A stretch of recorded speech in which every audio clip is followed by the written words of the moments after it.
While there are certainly aspects to be encouraged by in your presentation, it's also very sobering. I'm thinking about the words that were actually spoken by Mayor Adams of New York City just a couple of days ago. And he said, when you take prayer out of schools, of course, this is what happens. And so I just look around, and there is such, I'll say it from a believer's perspective, the enemy is going after our children, looking to steal, kill, and destroy. And man, we need to be on our knees praying for the children of this state. Because man, government is an incredible resource, and we can do so much, but there's only so much we can do. And you have Director Roush comes in here and talks about there's literally nothing we can do about fentanyl except pumping the brakes. And those guys just, we need more resources. Yeah. My goodness, I mean, we need to be in prayer for the children of this state, because it's so many other things, and it just grieves my heart. Chairman Williams was telling me about a recent suicide from a girl who was here at the Capitol last week, and it's just, it's devastating. So thank you for the work that you do. It's critically important. So to that end, last year we appropriated roughly $200. Thank you. Representative Barrett. Thank you, Madam Chair. Good morning, Commissioner. How are you? Good morning, sir. Before I get to my question, I do want to thank you for acknowledging in your introduction the role that hope plays in mental health, and how that interplays with Chairman Zachary talking about faith and the role that plays. We couldn't talk about that enough this morning as far as I'm concerned, but I thank you all for being here. I won't waste too much time getting on my soapbox. Thank you all for being here this morning. Absolutely. I want to say one thing, because you brought this up, as has Representative Zachary, and it has to do with faith. I can't tell you how important that is, because so often congregations and people that don't understand addiction or anxiety or suicidality or depression think it's something you can just pray away. And we really believe it's prayer plus whatever the medicine or the therapy is together, that both of those things combined get you to the best outcome you could ever get to. And so I just want you to know that that's near and dear to our heart. It's something that we put dollars into, and that we have staff to help across the state. It's very important. In the past, I find in the church now more than ever that there are people who need counseling for mental health issues. Matter of fact, was speaking to someone this morning and talked about how important it is for us to know that sometimes we need to seek out for more than just spiritual help. Opinions are not very important. However, I think maybe we sometimes blame things on people that's not so. When we say that we took prayer away from school and all, but I don't think God would limit us as to where we could pray. I don't think he would be the God that he is if I couldn't pray when I needed to. Do you mind if I ask the CEOs to rise so y'all can see who they are? They're amazing.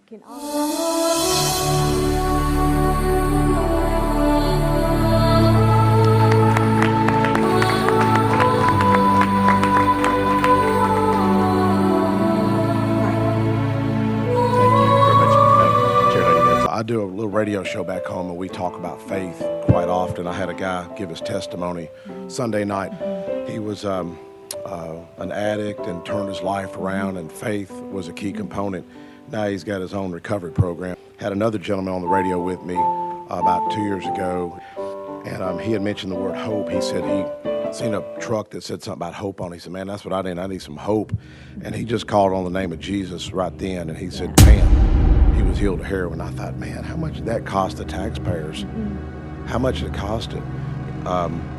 So many others that I could go on that I can say faith was the key component, and it cost the taxpayers $0. So I just want to tell you thank you, and thank you to your staff and the providers, and especially the faith-based areas. Thank you, ma'am. Possession with the intent to sell, manufacture, or deliver fentanyl and fentanyl analogs from a Class C felony to a Class B felony for any amount of 0.5 grams or more, but less than 15 grams. Also, for any amount less than 0.5 grams, if a weapon was involved or if the offense resulted in death or bodily injury to another person. Okay, questions for the sponsor? If over 15 grams, what does it move to Class A over 15 grams? That is correct. Okay. There's been an influx of marijuana into the U.S., some of it laced with fentanyl. And it's my understanding that that accounts for a disproportionate number of overdoses. Would this bill allow the calculation of the amount of fentanyl that may be laced into the marijuana and or any other drug? I'm not that familiar with how many ways it could be used, and allow your enhancement to apply? Yes, sir, and that is an excellent question, and thank you for that. Fentanyl is not just something that we see in some of the big cities. It's all across our state. It's hit every community.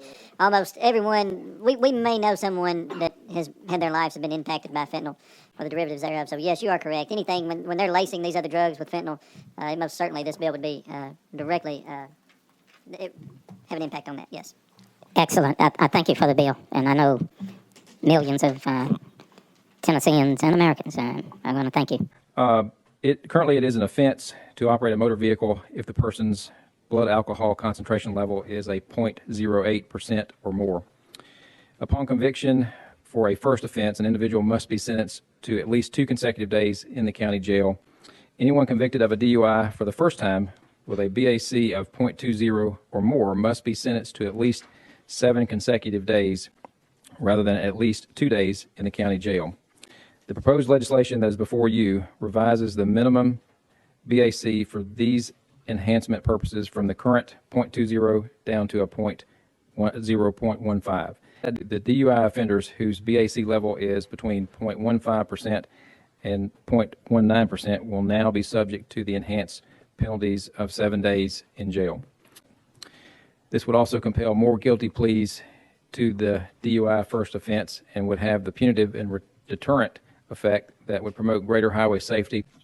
It's not a question, it's a comment. You very well may be onto something. I can remember a long time ago, people who blew a 0.25, 0.28, 0.3, they're driving 25 mile an hour under the speed limit and actually are less danger to people than and don't understand that they're impaired.